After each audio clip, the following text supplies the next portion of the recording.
प्रश्न पर्याय में प्रकट होता है कि मैं क्या सचमुच अभी ही जन्मा हूँ? क्या मैं सचमुच मरता हूँ? कैसे पता चले?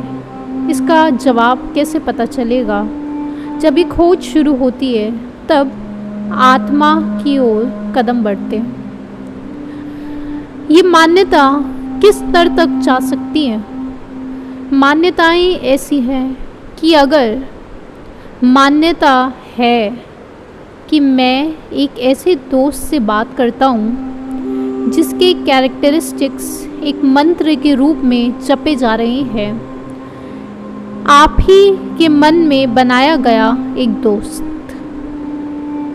एक ऐसा दोस्त जिसके कैरेक्टरिस्टिक्स एक मंत्र के रूप में जपे जा रहे हैं 21 दिन तक बहुत एकाग्रता से, और फिर वो जो दोस्त है वो एक सेपरेट एंटिटी के रूप में उसका एक अस्तित्व हो जाता है। लग रहा होगा ऐसे कैसे? क्योंकि जब आप ये टैबलेट अभी उठाया हाथ में तो लगा कि मैंने उठाया, ये कर्तापने का भूत है। आप किस बेसिस पर बता पा रहे हैं कि टैबलेट हमने उठाया या फिर ये टैबलेट ने इस हाथ को खींचा और ये ऊपर उठा? आप कोई भी चीज़ अपनी ओर ला रहे हैं तो आपने पुल करा या फिर उसने आपको पुश करा, क्योंकि हमारी दृष्टि है मैं मनुष्य हूँ। दृष्टि में जब तक ये रहता है मैं मनुष्य हूँ, तब तक क्या प्रकट होता है? तब तक ये प्रकट होता है कि मैंने किया। कर्तापने का भूत अक्सर कहता है मैंने किया, तो इसलिए उसी शब्दावली से कहा कि जब मंत्र जपा जा रहा है पर्याय में, क्योंकि वो जो होने वाला है वही पर्याय में विचार प्रकट होता है। तो अब पर्याय में मंत्र कि ये एक सेपरेट एंटिटी के रूप में इसका एक अस्तित्व होता है, एक सेपरेट, एक ऐसा दोस्त जो आप ही के मन में बनाया जा रहा है, और कुछ दिन बाद उस दोस्त को आप कहते हैं कि अब तुम यहीं रहो, मैं कुछ देर सोने जा रहा हूँ, तुम यहीं रहो और मैं खाना खाता हूँ, तुम यहीं रहो और मेरे इस प्रश्न का जवाब दो। वो आपके प्रश्न का जवाब देने लगता है। शुरुआत में लगता है कि क्या हमारा ही मन वो जवाब दे रहा है, लेकिन एक स्थिति ऐसी प्रकट होती है जब ये क्लैरिटी हो जाती है कि वो जवाब आपसे नहीं आ रहा बल्कि उस एंटिटी से आ रहा है।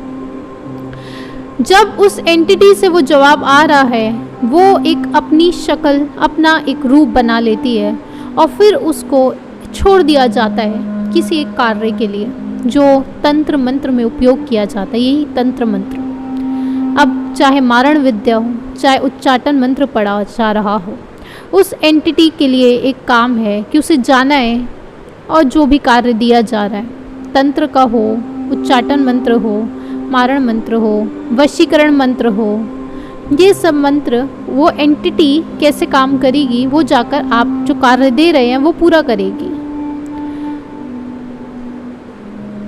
वेस्ट में इसे एग्रीगोर, तुल्पा, थॉट फॉर्म इस नाम से जाना जाता है। थॉट फॉर्म्स नाम की बुक भी है एनी बेसेंट की। अब ईस्ट में हमेशा से इस चीज़ को एक्सेप्ट किया जा रहा है, कोई भी नया कॉन्सेप्ट नहीं है। इनको देवी देवता के नाम से कहा जाता है। अब प्रश्न उठता है, यानी कि देवी देवता मैं बनाता हूँ? क्योंकि आपको लगता है आपका बच्चा आपने बनाया, जबकि आपका बच्चा भी एक थॉट फॉर्म है। बस वो जो एंटिटी है वो अगर औदारिक शरीर में आ रही है तो वो आपको एक अपने बच्चे के रूप में दिखती है, लेकिन अगर वो औदारिक शरीर नहीं, वैकृत शरीर में है, उसे देवी देवता कहते हैं। लग रहा है मैं करता हूँ, यहाँ पे तो कर्तापने का पोषण हो गया, लेकिन आप उसी को इनवाइट कर सकते हैं जो एग्जिस्ट कर रहा है, क्योंकि मन जो है वो एक पब्लिक प्लेस है, मन एक्सक्लूसिव नहीं होता। सेट पैटर्न्स है जिस पर विचार जाते हैं। विचार यानी कि वो जो शब्द, वो विचार जो जानने में आ रहे हैं वो ऑलरेडी एग्जिस्ट कर रहे हैं, तभी आपके जानने में आ रहे हैं और मंत्र रूप में उच्चारण हो रहा है। आप बनाते नहीं हैं मंत्र, क्योंकि विचार के आप करता नहीं है, आप मंत्र नहीं बनाते। जो ऑलरेडी एग्जिस्ट कर रहा है वो ही जानने में आ रहा है। और उसी को इनवाइट किया जा रहा है। कुछ ऐसे समझे, किसी बच्चे ने कहा आपके दांत टूट गए, आप हुए 55 के, आपके दांतों में हुई दिक्कत, क्योंकि सब अच्छे से ठीक है, 55 के हुए और दांतों में दिक्कत और दांत टूट रहे हैं। और वही एक बच्चा जो उच्चारण कर रहा है, टूटे हुए दांत वाले अंकल मेरे पास आए, टूटे हुए दांत वाले अंकल मेरे पास आए। वो उच्चारण किए जा रहे और आपने सुन लिया और आपको दिखा आपके भी टूटे हुए हैं दांत। आप गए, क्या हुआ बेटा, कब से पुकार रहे हो, टूटे हुए दांत वाले अंकल मेरे पास आओ। आप उसके पास पहुँचे। क्या उस बच्चे ने आपको क्रिएट किया या फिर आप पहले से एग्जिस्ट कर रहे थे? आप पहले से मौजूद थे, उस बच्चे ने बस पुकारा और जो पहले से था वो उसके सामने प्रकट हो गया। लेकिन कर्तापने का भूत कहेगा कि वो जो एंटिटी है जिससे पहले मैंने अपना दोस्त माना और मैंने तो अलग से कुछ कैरेक्टरिस्टिक सोचे, जबकि सोचा वही जाएगा जो ऑलरेडी एग्जिस्ट करता है। यानी कि जो देवी देवता एग्जिस्ट करते हैं उन्हीं का विचार आपके सामने प्रकट होगा और उनको इनवाइट कर लेंगे और फिर वो एक सेपरेट एंटिटी की तरह एग्जिस्ट कर रहे हैं आप ही के आसपास। ये सब कर तो लेंगे, लेकिन इसमें लाभ क्या होगा? आप अगर किसी भी ईवल गेन्स के लिए ये सब कर रहे हैं तब तो वैसे भी लाभ नहीं है, और फिर भी एक्सपेरिमेंट के लिए करते हैं, तो फिर आप उस एंटिटी को दूर कैसे भेजेंगे? ये सब व्यवहार से हम जान रहे हैं, सब कुछ व्यवहार है। तो अब वो जो एंटिटी है वो, अगर आप सो रहे हैं, वो आपको रात में भी उठा सकती है कि उठ जाओ, मुझसे बात करो। किसी को शराब की लत लग सकती है या फिर बहुत सारी चीज़ें होती हैं। तो इसलिए ये सब सिर्फ जानने में आता है। जब आप अपने को भिन्न जान लेते हैं तब ये सब कुछ सिर्फ जानने में आता है। और ये सब क्यों जान रहे हैं? क्योंकि मान्यताएं इतनी प्रगाढ़ हैं। मान्यताएं ऐसे दिखती है सामने आँखों से। ये सब कुछ जो दिख रहा है वो मान्यताओं का खेल है। इतनी बड़ी चीज़ है मान्यता, यहाँ से स्पष्ट हमें जानने में आ रहा है। आप ऐसे समझें, षटखंड आगम, जो कि पहली आगम जो लिखी गई महावीर स्वामी के निर्वाण के करीब 980 साल बाद, षटखंड आगम दिगंबर में आज भी जो दिगंबर जैन है उनमें षटखंड आगम की बहुत महिमा है। पहली टेक्स्ट वो जो लिखी गई है वो लिखी गई है आचार्य भूतबली और आचार्य पुष्पदंत द्वारा, कि इनके जो गुरु थे वो एक केव में साधना कर रहे थे और वहाँ पर सभी जो नीचे जो साधक थे, तो साधुओं को में ये बात सेट हुई कि वही अब एक आचार्य बचे हैं जिनके पास बहुत सारे पूर्वों का ज्ञान है। तो कहीं इन सारे पूर्वों का ज्ञान भरत क्षेत्र से इसका विच्छेद ना हो जाए, तो हमें उनके पास पहुंचना चाहिए और उनसे ज्ञान लेना चाहिए। तो 500 साधक निकले थे कि हम जाकर उनसे ज्ञान लेंगे।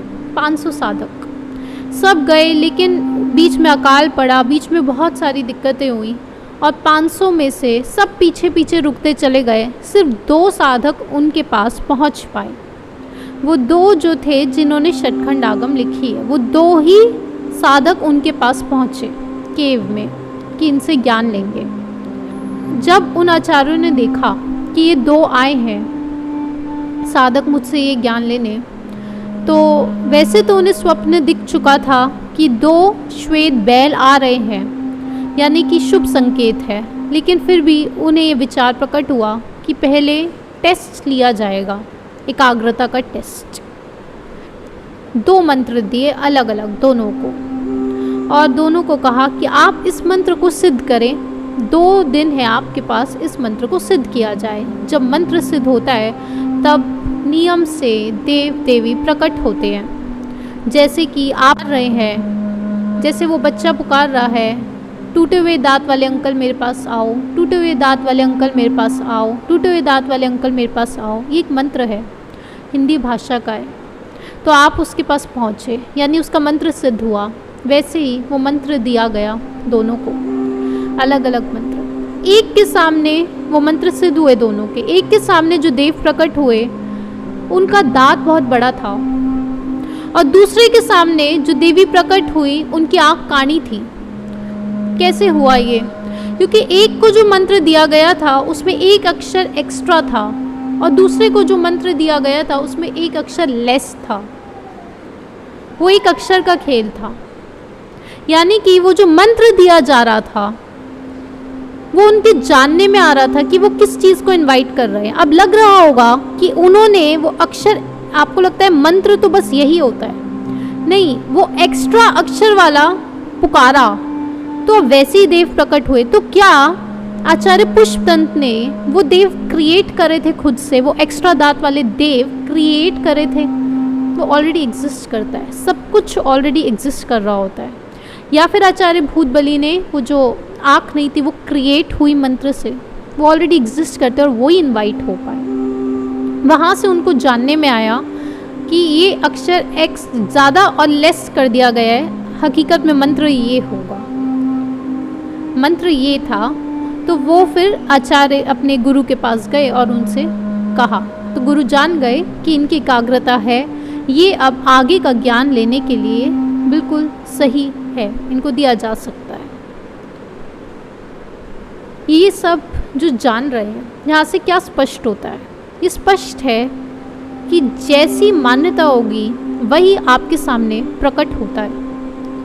कि जब मान्यता होती है कि मैं लिमिटेड हूँ, मैं फाइनाइट हूँ, तब आपको हमेशा लिमिटेड संसार, लिमिटेड चीज़ें जानने में आती है। आपको कमी जानने में आती है कि ये मेरे पास लेस है, ये मेरे पास मोर है, ये मेरे पास अच्छा है, ये मेरे पास बुरा है। लेकिन जब आपको लिमिटेड नहीं जानने में आता, जब आप अनंत के पुजारी होते हैं, जब आप अनंत के पुजारी होते हैं, तब आपकी श्रद्धा कर्म से हटकर अनंत पे आ जाती है। आपकी श्रद्धा अनंत पर आ जाती है जब आप अनंत के पुजारी होते हैं। यानी कि मान्यता क्या है? मान्यता है कि मैं अनंत हूँ। दो मार्ग होते हैं। पहला मार्ग जिसे आजकल भक्ति मार्ग कह देते हैं कि भगवान है, भगवान कुछ भी कर सकता है, वो भगवान से जो मांगो वो मिल जाता है, उसके पास इनफाइनाइट है। ये एक मान्यता है, ये भक्ति मार्ग है कि भगवान है, इनफाइनाइट है, इनफाइनाइट पर श्रद्धा, अनंत पर श्रद्धा है। और ज्ञान मार्ग में मैं ही भगवान हूँ, मैं ही अनंत हूँ। वो कह रहे मैं अनंत का पुजारी हूँ, और ज्ञान मार्ग में मैं अनंत हूँ। यानी कि आत्म अनुभूति हो रही है। जब आत्मा की अनुभूति होती है तो हम जानने में आता है कि मैं ही अनंत हूँ, मैं ही इनफाइनाइट हूँ। और भक्ति मार्ग में अभी भगवान है, वो इनफाइनाइट है, और उस पर आगे बढ़ते बढ़ते जानने में आता है कि वो जो कृष्ण और राम और भगवान, वो और मैं एक ही है, सेम है। तब आत्म अनुभूति होती है, तब ये जानने में आता है कि वो और मैं एक ही है। अब ये दोनों मान्यताएं हैं फिलहाल कि अनंत है। इन दोनों मान्यताओं में आप जानिए 3 स्टेजेस होती हैं। ये 3 स्टेजेस में संसार में सब कुछ जानने में आता है। जो पर्याय है उसमें 3 स्टेजेस होती है जो विचार जानने में आते हैं। फर्स्ट स्टेज होती है जब लगता है कि कोई बाहर से मुझे कुछ करता है, ये बाहर वाले इंसान ने मुझे दुख पहुंचाया, इसने मुझे छोड़ दिया, ये पीकर आया, इसने मुझे दुख पहुंचाया, ये इंसान अच्छे से काम नहीं करता, ये मेरे एम्प्लॉय ने धोखा दे दिया, मेरे बॉस ने छुट्टी काट ली। वो मेरे दुख और सुख के करता है। आपका रिमोट कंट्रोल किसी और के हाथ में हर समय रहता है। हर समय दूसरों के हाथ में रिमोट कंट्रोल जब है, दूसरे ही मेरे करता धरता है। ये पहली मिथ्या दर्शन जानने में आता है। पहली स्टेज में है दर्शन लेकिन मिथ्या है। दूसरी स्टेज में ये स्पष्ट जानने में आ जाता है कि कोई और मेरा करता धरता नहीं है। ऐसा नहीं हो सकता कि मेरे कर्म नहीं हो और उस इंसान ने इस शरीर को भी हाथ लगाया। ऐसा नहीं हो सकता। यानी कि कॉज एंड इफेक्ट है, ये पूरी गणित जानने में आती है। इसमें क्या होता है, आपकी एक श्रद्धा बैठ जाती है कि हाँ, चाहे कुछ भी हो जाए, चाहे बाहर कोई भी रूल्स एग्जिस्ट ना कर रहे हो, लेकिन फिर भी ये कर्म सिद्धांत है जो हमेशा से साथ चलता है। ये कर्म सिद्धांत मौजूद है कि अगर किसी ने मुझे चांटा भी मारा है, किसी ने मेरे साथ मिसबिहेव भी करा है, वो इस वजह से क्योंकि पिछले जन्म में मेरे से भी ऐसा ही कोई कर्म प्रकट हुआ है, हम दोनों के ऋणानुबंध थे। तो इस वजह से ये इस जन्म में ऐसा प्रकट हो रहा है। अगर सासू माँ कुछ कह रही है, बहू कुछ कह रही है, क्योंकि पिछले जन्मों से हमारे संबंध इस प्रकार के थे। कर्म सिद्धांत की पूरी गणित जानने में आती है कि उसके अलावा एक पत्ता भी नहीं मेरे सामने प्रकट होगा। ये जानने में आता है कि जो भी मेरे सामने प्रकट हो रहा है वो मेरे कर्म अनुसार प्रकट हो रहा है, यानी कि कॉज एंड इफेक्ट की पूरी गणित। और फिर जैसे जैसे यहाँ से निडरता बढ़ती है, निडरता बढ़ती जाती है। कैसे कि अब चारित्र मोने कर्म बढ़ता जाता है थोड़ा, तो चारित्र पर ध्यान दिया जाता है कि अगर मैंने ये किया तो अगले जन्म में मेरे साथ भी होगा। यहाँ पर ध्यान जाता है पर्याय में कि मैंने किया तो मेरे साथ होगा। फिर उसके बाद जानने में आता है कि ये जो किया मैंने, अब मेरे साथ कुछ बुरा हुआ, या फिर अब मेरे साथ कुछ भी बुरा नहीं होगा क्योंकि मैंने बहुत अच्छे चारित्र का पालन किया है। मेरे साथ कुछ भी बुरा नहीं होगा क्योंकि मैंने अच्छे चारित्र का पालन किया है। इस कारण भी निडरता प्रकट होती रहती है पर्याय में, निडरता आती है। लेकिन जब कर्म सिद्धांत जानने में आ रहा होता है तब आपकी निर्मलता इंक्रीज होती जाती है। जैसे जैसे निर्मलता बढ़ती जाती है और आपका ध्यान दूसरों से हटकर खुद पर आता जाता है, चाहे खुद के चारित्र पर आए, लेकिन खुद पर आता जा रहा है ध्यान, स्व पर टिक रहा है ध्यान, तब आपको तीसरी स्टेज जो है वो जानने में आती है। पर्याय में कैसे विचार प्रकट होते हैं उस स्टेज में, कि अभी तक तो लगा पहले कि कोई और मुझे कुछ कर रहा है, फिर लगा कि मेरे कर्म अनुसार हो रहा है, और फिर जानने में आता है कि मेरे साथ कभी कुछ हुआ ही नहीं है, ना मैंने आज तक कुछ किया है, ना मेरे साथ कभी कुछ हुआ है।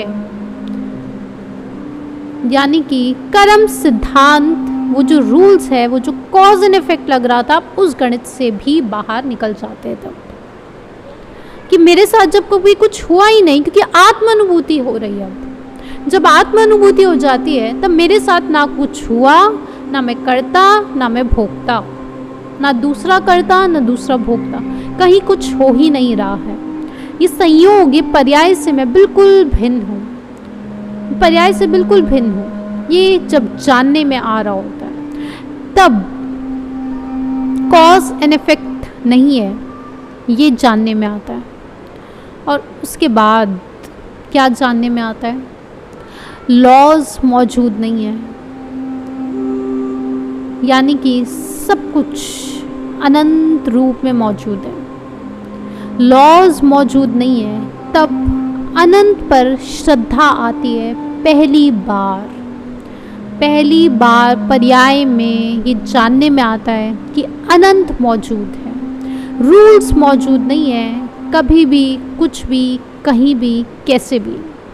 उस संसार को जानने के लिए रेडी हो जाती है पर्याय, उसे जानने के लिए रेडी होती है। अभी तो भय के कारण उसे कोई पर्याय नहीं जानना चाहती, भय इतना है, कोई नहीं जानना चाहता, कहीं भी कभी भी कुछ भी नहीं। भक्ति मार्ग में वो जानते हैं भगवान कर रहा है तो कहीं भी कभी भी कुछ भी, भगवान तो छप्पर फाड़ के देता है, तो पैसों की कोई गणित नहीं चलती यहाँ। भगवान तो हवा में उड़ता है, हमें भी उड़ा सकता है, कोई गणित नहीं है ग्रेविटी की, सारी गणित से पार।